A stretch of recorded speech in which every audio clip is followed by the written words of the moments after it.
नमस्कार, मैं हूं मनीष। आप देख रहे हैं दी न्यूज़ 9X। दी न्यूज़ 9X में आप सभी का स्वागत है।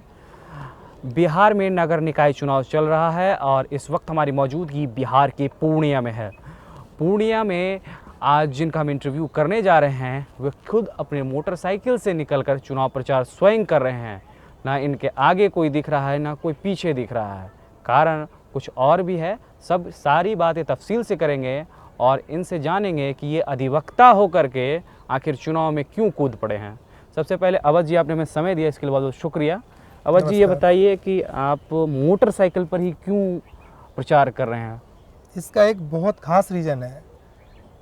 बहुत सारे ऐसे नेता हैं जो इंडिवर और फॉर्च्यूनर दिखाते हैं और चमकाते हैं, जो जन जन तक नहीं पहुंच पाते हैं और पैसे के बल पे आज सारे चुनाव जीता जा रहा है। तो मेरा पहला सबसे अहम मुद्दा है कि लोगों को जागरूक करना कि आपके बीच जो व्यक्ति आ रहा है वो व्यक्ति जो है कैसा है। वो पैसा अगर इन्वेस्ट करता है तो इसका मतलब वो कंप्लीट बिजनेसमैन है और ये राजनीति को व्यवसाय बना दिया गया है। कुछ पूंजीपति ऐसे हैं जो पैसे के दम पे सोचते कि हम चुनाव जीत लेंगे, लेकिन नहीं। अब बिहार की जनता, पूर्णिया की जनता, आम आवाम जागरूक हो चुकी है। चूँकि शिक्षा का स्तर हम लोग में बढ़ गया है। सभी लोग ये सोचते हैं कि हम जिसको ला रहे हैं अपने प्रतिनिधित्व करने के लिए वो व्यक्ति कैसा हो।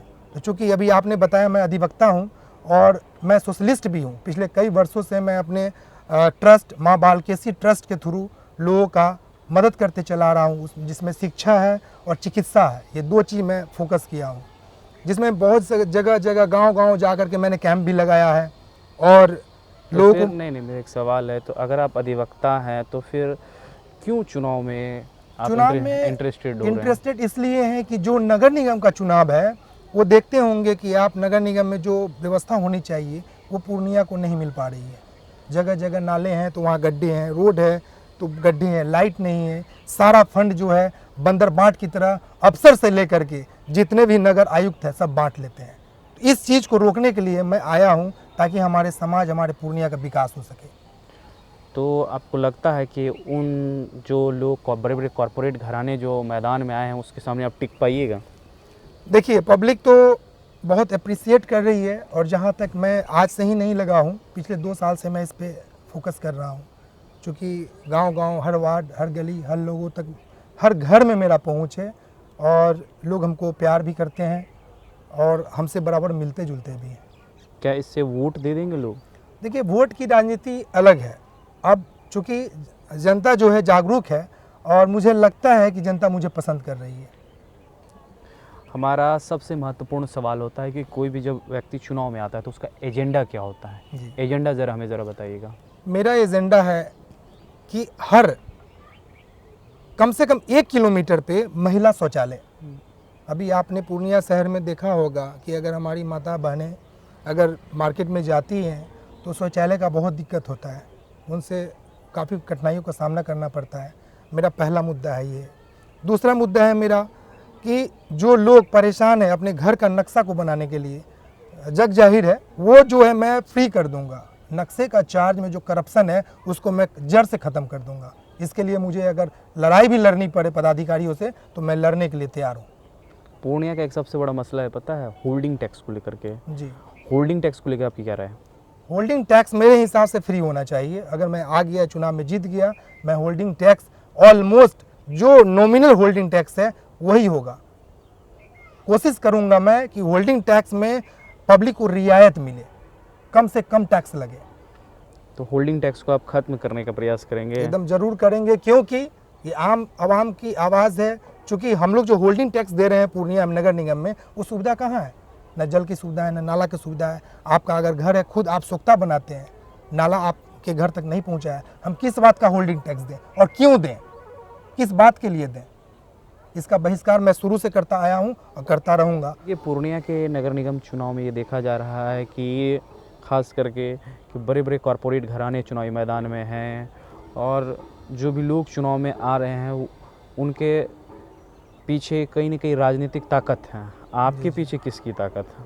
मेरे पीछे जनता का प्यार है, लोगों की सद्भावना है, हमारे जो मित्र लोग हैं उनका सपोर्ट है और इस क्षेत्र में आने का बहुत बड़ा श्रेय मैं अपनी टीम को देता हूँ जो हमारे एडवोकेट टीम है, जो हमारे सोशलिस्ट हैं, उन लोगों का बहुत बड़ा सहयोग है। नहीं, चूंकि हमको इस क्षेत्र में लाने के लिए। दो तीन एडवोकेट चुनावी मैदान में हैं, जी जी जी। तो क्या उन लोगों से खटास चल रही है? नहीं नहीं, खटास नहीं चल रही है। हमारा एक अलग एजेंडा, अलग मुद्दा है। मेरा मुद्दा है ये करप्शन को जड़ से ख़त्म करने का। तो शुरुआत मैं नगर निगम से ही करूँगा, क्योंकि नगर निगम में इतने करोड़ रुपया आते हैं जिसका आकलन मैंने रिसेंट में भी आरटीआई में मांगा था नगर आयुक्त से कि 2020-21 में सरकार का और पब्लिक का फंड कितना आया और कितना खर्च आपने किया, उसका ब्यौरा दें। तो उन्होंने लिखा पोती करके मुझे जवाब भेज दिया, जिसका कि कोई अर्थ नहीं निकलता है। उन्होंने कहा कि ये क्वेश्चन ही आपका गलत है।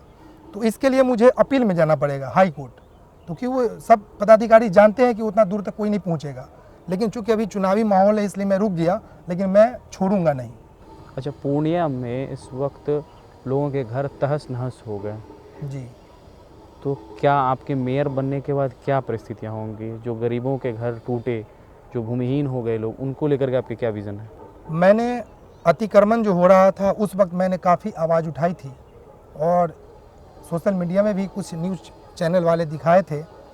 तो उसमें जब सीओ साहब आए थे तो मैंने सवाल पूछा कि आपको ये अतिक्रमण करने का आपका क्या अधिकार है और क्या नॉर्म्स है, हमें बताएं। तो जवाब नहीं दिए, वो वहाँ से निकल गए हौले से। फिर मैं कमिश्नर साहब के यहाँ बाज़ाब्ता गया, उनसे भेंट हुई, मुलाकात हुई। बाज़ाब्ता मैंने उन्हें एक आवेदन भी दिया और उनसे अनुरोध भी किया कि जिस व्यक्ति का भी अतिक्रमण हो रहा है, आप उसका ज़मीन का पेपर, उसका नक्शा को देखते हुए और पब्लिक को सेटिस्फाइड करने के बाद अतिक्रमण किया जाए। चूँकि ये पदाधिकारी लोग जो है अपने आप को एक तरह का राजतंत्र की तरह सोच रहे थे कि हम इस शहर का राजा है और जो मर्जी होगा वो करेंगे। लेकिन अभी रिसेंट में ही मैंने कम से कम 10 लोगों का हाई कोर्ट से स्टे लेके आया है। चूँकि मैं पेशे से अधिवक्ता हूँ, तो लोगों ने मेरे सामने आया और बताया कि मेरे साथ ये प्रॉब्लम है। मैंने देन एंड देयर अपनी मोटरसाइकिल से 6 घंटे में पटना घुसा, उसी रात को ड्राफ्टिंग किया, सेकेंड डेट में इमरजेंसी में मैंने रीड फाइल किया और 2 दिन बाद स्टे ऑर्डर आ गया। 6 घंटे में आप पटना पहुंच गया मैं अपने बाइक से। आप लोगों को बता दें कि पटना पूर्णिया से 300 किलोमीटर की दूरी और 6 घंटे में कह रहे हैं। जी, कावासाकी निंजा से मैं गया था, 650 सीसी बाइक, और मैं पब्लिक के लिए लड़ता भी हूँ। एजेंडा आप किन किन मसलों पर काम करेंगे? पहला मसला है हमारा जो नगर निगम में जो भ्रष्टाचार है वो मैं ख़त्म कर दूंगा जड़ से। जितने भी पदाधिकारी उसमें वर्कर हैं जो टैक्स के नाम पे 500, 1000, 2000 रुपया आम पब्लिक से ऐंठते हैं, नक्शा बनाने के नाम पे 25 से 30 हज़ार रुपया लिया जाता है, जिसका मैं खुद प्रमाण हूँ।